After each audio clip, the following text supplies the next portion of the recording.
Ya apalagi aku kaget juga, dibilang ada pencucian uang lah, itulah. Sama sekali nggak ada. Aku ini percaya nggak percaya, cek aja. Ini gedung juga masih ada cicilan, masih ada semua.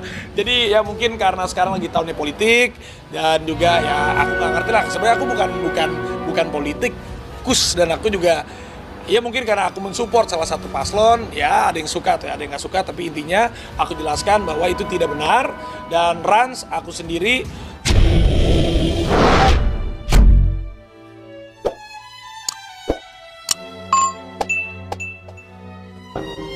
Kami meminta kepada KPK RI, kami meminta kepada Kejaksaan Agung, kami meminta kepada Bareskrim Mabes Polri untuk memeriksa aliran transaksi uang Raffi Ahmad, aliran transaksi uang yang masuk ke Rans. Karena ini ada dugaan tindak pidana pencucian uang dan penerimaan gratifikasi oleh pejabat-pejabat negara yang menitipkan kekayaan atau dana pada oknum pemilik Rans. Ada ratusan rekening yang dimiliki oleh saudara Raffi Ahmad ini merupakan kantong semar untuk mengelola uang-uang haram yang dimiliki oleh para terduga korupsi, bahkan sudah terdakwa korupsi yang masuk ke rekening Raffi Ahmad. Kenapa? Tindakan-tindakan yang kita duga dilakukan oleh paslon 02 ini mohon maaf Bung Ardi. Jadi kawan-kawan ini mungkin melihat hanya capresnya saja. Tidak. Cawapresnya pun diduga menerima gratifikasi karena merupakan anak dari seorang presiden. Ya apalagi aku kaget juga, dibilang ada pencucian uang lah, itulah. Sama sekali nggak ada. Aku ini percaya nggak percaya, cek aja. Ini gedung juga masih ada cicilan, masih ada semua. Jadi ya mungkin karena sekarang lagi tahunnya politik dan juga ya aku nggak ngerti lah. Sebenarnya aku bukan politikus dan aku juga ya mungkin karena aku mensupport salah satu paslon, ya ada yang suka atau ada yang nggak suka, tapi intinya aku jelaskan bahwa itu tidak benar dan Rans aku sendiri mulai berkarir dari umur 13 tahun sampai sekarang, alhamdulillah aku kerja keras pagi, siang, sore, malam. Jadi jangan percaya dengan hal yang seperti itu. Dan kita lihat aja nanti kalau memang ya ternyata sih aku sebenarnya dari dulu nggak pernah mau jawab hal-hal kayak gini. Tapi kalau ini karena sepertinya fitnahnya keterlaluan sekali dan juga banyak klien-klien yang nanya, ya aku jelasin bahwa itu tidak benar. Nggak apa-apa asumsi itu dilakukan, nggak apa-apa asumsi itu didengarkan, didengungkan. Tapi pajaknya, ukur dari pajak aja. Lalu kita lihat dengan simpul-simpul bisnisnya. Mudah, nggak sampai seminggu untuk mencacah. Aliran uang pertamanya bisa kami sebut inisialnya dari W kok. Nah, W ini baru keluar penjara kok. Jadi nggak seperti itu juga. Jadi umumnya uang yang baik itu perilaku orangnya baik, mekanismenya baik, terukur, pajaknya terbuka. Pajaknya kalau kita cek di Direktorat Jenderal Pajak terlihat dengan nyata. Itulah disebut dengan orang kaya yang benar. Lah kalau pajak cilik kemudian mengaku kaya raya, kemudian mengaku orang lama yang kaya, mana catatan kakinya? Mana catatan bahwa pajaknya itu rutin dan besar? Mengukur orang terkaya Indonesia kan pajak. Mengukur orang terkaya dunia pajak. Bukan dengan asumsi kebaikan, bukan asumsi bersedekah semata, bukan asumsi publikasi kerjaan, enggak. Dari pajak. Kita mau. Assalamualaikum rakyat, hari ini kita akan update berita-berita terbaru yang viral. Kenapa kamu liatin saya? Kamu lihat ya rakyat penampilan saya. Jangan-jangan inisial R itu dia. Kenapa sih berita-berita itu selalu membuat saya menjadi tambah terkenal aja? Kemarin gosip video call. Video call. Heboh. Sekarang artis inisial R, gue juga. Aduh. Sini, ngaku aja. Kita berdua nggak ada yang tahu. Nama Anda siapa? Raffi. Inisialnya apa? R. Nah, bener. Iya, tapi kan yang namanya R banyak juga. Siapa aja? Banyak. Rizky Bilar. Terus? Ruben Onsu. Roro Fitria. Rano Karno. Siapa? Gagarudaan ada 5. Nama-nama artis R.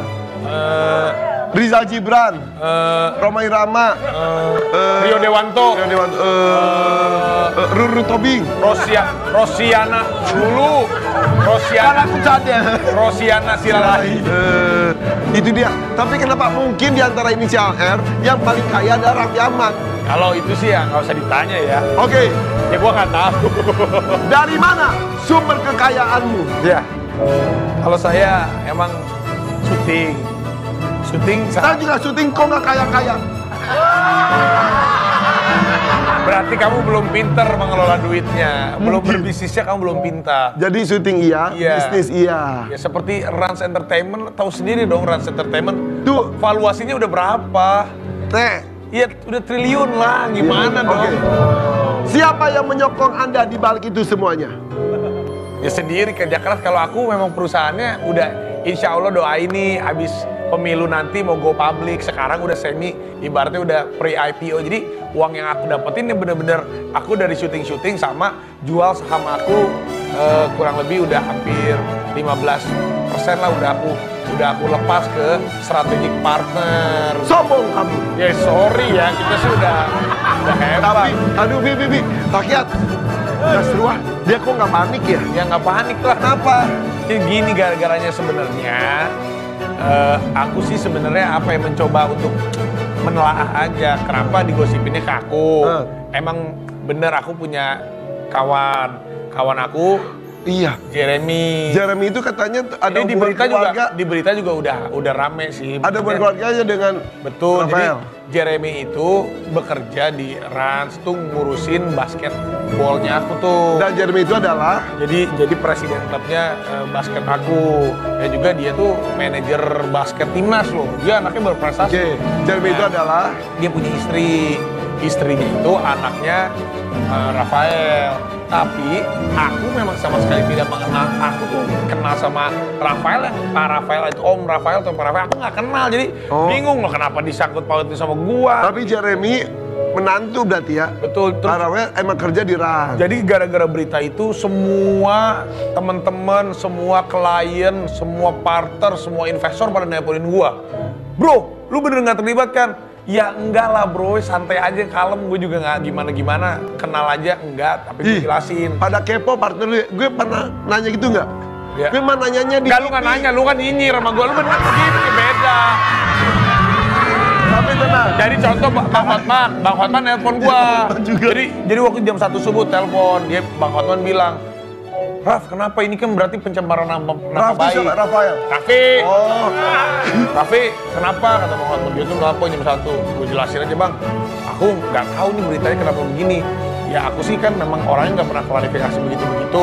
Tapi nggak apa-apa kan Bang, kata Bang Hotman. Nggak apa-apa kan Raffi, nanti aku yang bilang nih. Kalau aku udah telepon Raffi sama sekali gini, ya nggak apa-apa Bang, sampaikan aja. Itu jam 1 malam ya? Bang Hotman? Iya. Abis gitu Bang Hotman minta video call bareng aku. Ya. Jadi, tapi dia enggak. Itu yang menantunya masih kerja di Rans. Ya dia intinya aku kan kalau sekarang dia istirahat dulu atau enggak aku nggak tahu karena aku juga nggak ngecek sampai ke dalam sih. Cuman intinya kalau aku ya sama Jeremy sebagai sahabat aku ya mudah-mudahan masalah ini cepat selesai itu aja. Tapi kan untuk Om Rafaelnya aku sama sekali ketemu aja gua nggak pernah. Enggak. Gitu. Tapi ini ada video dari Bang Hotman yang benar-benar kata Raffi sampaikan membela Raffi Ahmad. Ini dia. Mantap. Mungkin ya. Kan ada beberapa. Gua ada foto sama tim Rans Basketball sama semuanya tuh, sama chairman-nya, sama presiden klubnya. Jeremy juga waktu itu meresmikan, waktu itu memang kita mau bikin di PIK itu lapangan sportainment yang besar. Nah mungkin orang berpikirnya, oh si Raffi tuh sama keluarganya Rafael itu mungkin duitnya dari itu. Enak aja, itu duit dari Rans sendiri tuh. Tapi enggak sih, tapi enggak jadi juga gue bikin sportainment, jadinya bikin ada tempat yang lain. Zoo nggak jadi juga zoo? Ya pokoknya yang di PIK itu gue jadi tempat lain, zoo jadi tapi tempat lain. Ya, jadi insya Allah sih kalau aku kerjanya ya masih kerja keras, pakai bener-bener aku juga dididik sama orang tua aku ya sekecil-kecilnya rezeki yang kita dapetin mendingan ya apapun yang berkah aja, yang berkah, yang barokah gitu. Tapi nanti juga akan terbuka Ya nanti juga sendirinya terbuka kok sendiri, ya. makanya aku santai aja. Lu jadi takut gak berpartner dengan orang-orang takutnya tiba-tiba bermasalah? Kalau aku sih dari dulu kalau mau berpartner pasti aku cari dulu. Bener-bener kalau buat aku bisnis itu kayak orang pacaran sama orang nikah. Jadi kalau misalnya gue mau bisnis sama lu nih, gue takutnya si Irfan Hakim ada terlibat pencucian uang nggak ya? Nah, gue paling sama dia ngetes dulu, GV Duit dulu. gue dicuci pas dijemur hilang. Iya. Lagian gue mah daripada cuci uang, sumpah ya daripada gue cuci uang, mendingan gue cuci mata, lebih enak, gue lebih seneng. Oke. Tapi ya nggak apa-apa. Alhamdulillah kalau gue sih santai aja karena Ya. nanti juga kebuka sendiri ya, kita tunggu aja gitu. Gue juga ibaratnya mau KPK, PPATK ngecek perusahaan gue silakan aja. Monggo silakan aja, kita juga Sudah semuanya- ada ke arah situ? Enggak, kalau misalnya silakan aja, nanti yang nuduh juga malu sendiri. Ya, tapi ini ada yang lainnya lagi nih, update lagi nih. Apalagi sih? Iris Bella. Ya Allah, dia lagi irisan tangisan loh. Karena aku lihat, sudah tidak memakai cincin kawin lagi. hah? Kemudian Apakah dia melakukan pencucian cincin? Tapi cincinnya nggak ada. Lagi dikosong. Emang benar. Terus dia juga akun TikToknya berubah. Tidak ada nama-nama Amar Zonia. Jadi jangan-jangan Amar Ma'ruf. Nahi Munkar. Kita nggak tahu.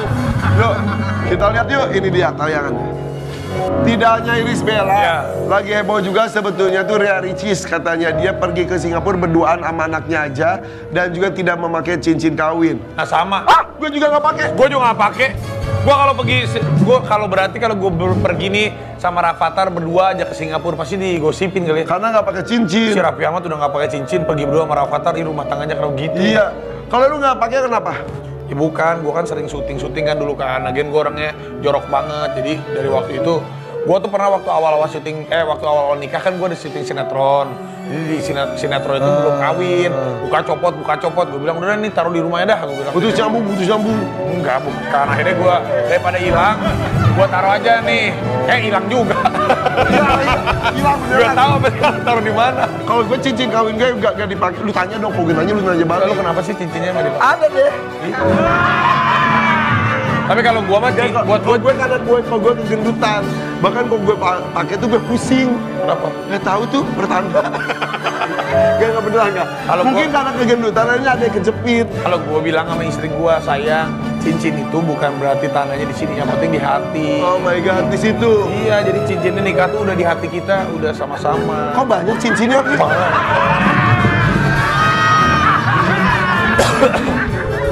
Tapi bener, istri gue sih nggak pakai cincin.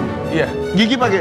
Gigi pakai. Kalau dia alhamdulillah dia, gue juga nggak permasalahan sih. Kalau dia mau pakai mau nggak, ya nggak apa-apa juga. Toh juga menurut kalau gue mah bukan suatu hal yang penting. Yang Ya, penting ya, kan ya, ya. di- Komitmen di ikatan hati. yang sejujurnya. Karena Allah Subhanahu Wa Taala, Masya bukan karena cincinnya. Takbir. Allahu Akbar. Lanjut lagi nih, ada tayangan food blogger. Ini dia. Oh, gue tahu nih. Ini dia. Apa? Ya lo ngomong dong. Lu dari tadi gue ngomong mulu. Mana gue ngomong? Ya. Kamu dulu yang ngomong, baru aku. Mana ya? Ya kalau kayak begini sih sebenarnya Kalau tergantung. gue, Kalau lu gimana? menurut gue sih wajar-wajar aja sebetulnya. Yang disampaikan Magdalena itu betul. Dan jumlah followers ada keuntungan yang diraih sama siapapun, apapun yang diposting. Tapi mungkin hal tersebut tidak usah diumbar di publik, cukup internal saja. Betul. Menurut aku. Menurut aku juga sama. Ya sama lah. Tapi ada juga sih beberapa kalau pengalaman gue nih. Misalnya kalau memang lu misalnya tukang bakso misalnya nih. Bakso Irfan Hakim. Barfo, ya. Bakso Irfan Hakim. Masih ada? Ada di Bandung. Selamat ya. Ya gue udah tutup, masih buka.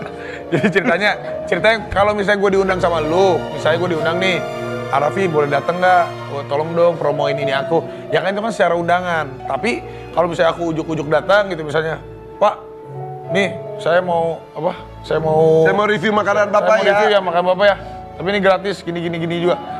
Iya kan belum tentu juga semua orang. Tapi maksud Magdalena, Maksudnya dia bagus. ya maksud Magdalena itu makanan Cuman yang udah dia digoreng makan, juga, ya. apa yang mau dimakan, sama yang harusnya sebetulnya harus Bapak itu keluarkan tuh sebetulnya bisa lebih mahal kalau dia Betul, bayar ngerti. gitu. Cuman kan memang sih harusnya itu kan internal aja. Jadi Ya, kalau itu dia dia. menyampaikan itu jadi bola liar yang orang bisa menggoreng beritanya. Lu pernah ditolak gak sama endorse lu? Pernah ditolak gak? Lu pengen bisa endorse ini nggak klip anak saya nggak? Tiba-tiba enggak pernah Maksudnya gue nolak atau gue ditolak? ditolak. Gue sih alhamdulillah enggak ya. Kalau gue sih enggak. Lu nggak pernah minta? Gue nggak pernah. Kalau gue gini, biasanya tim yang menghubungi. Ya Kayak itu. contoh, kan gue ngumpulin jajaran misalnya nih. Gue ngumpulin jajaran. Gue misalnya tim gue tuh nge-DM ke baksonya Irfan Hakim lah, ke misalnya ke Rojo Sambel, kemana. Ini Raffi Ahmad sama Nagita Slavina mau bikin jajaran misalnya. Mau nggak datang untuk di sini nanti kita review. Nanti misalnya Itu ada yang nolak gak? kalau ke gue sih alhamdulillah nggak pernah. Karena followers lu udah tinggi banget. Tapi biasanya juga kalau nolak bisa ada penolakan, tapi bukannya nolak nggak mau. Mas bisa nggak tanggalnya di hari ini? Saya bisa kayak begitu. Intinya sih sebetulnya ngobrol. ada beberapa yang bisa buat internal, ada bisa buat go public Ya, ya. ada juga yang ya kalau bahasa nolak gitu. Iya, Kita iya, tapi ngobrol gitu. Mas saya nggak bisa tanggal ini, gitu. Oke. Tapi proper menyampaikannya semua itu dengan proper. Dah, Pi, udah bosan ngobrol sama lu, kita undang bintang tamu aja yuk. Yaudah, ngobrol sama lu. Dari tadi gue ngomong ya, ngomong. Iya. Yaudah kita ambil undang cowok cantik, cewek cantik. Asik. Ngantuk nih pagi-pagi. Ngantuk Pak Haji. Mau ngantuk gua. Sama. Tapi kita tetap semangat. Kita sambut ini dari Risti Tagor. Assalamualaikum. Masya Allah ketemu lagi. Kabar. Sehat, Risti. Alhamdulillah. Ya Allah lama banget gak ketemu. Iya, benar. Ya Allah. Yuk kita ngobrol sini, Bibi. Ada apa sih? Enggak, Ada ada masalah lu apa-apa. juga lu. Saya senang aja ketemu Risti. Udah lama banget. Ayo Risti silakan. Risti gimana kabarnya? Baik, sehat, alhamdulillah. Aduh. Aku syuting sama Risti dulu. Masih sering diantar mamanya. Iya, Begitu. Sama Risti. Kalau diantar Rumahnya tuh mama masih di berarti- Pondok Pinang ya? Iya, di Pondok Tuh, Pinang. masih di situ Risti? Enggak, sekarang di Bintaro. Sekarang di Bintaro. Ya kalau orang niat mah masih aja bisa. Maksudnya? Ya orang kan kalau niat mau mendekati mah mau kemana aja bisa. Siapa? Orang, masa setan. Orang. Maaf ya Twi, ini Iya, enggak apa-apa. teman saya emang kalau ketemu ke ibu-ibu suka ke ibuannya keluar. Ini kita lihat dulu berita update tentang Risti Tagor. Ini dia. Wow, dari Risti Tagor ada di hadapan kita. Banyak yang ingin kita tanyakan dan kita bahas dan cari inspirasinya dari suara Risti Tagor. Amin, amin, amin. Oke, sesaat lagi.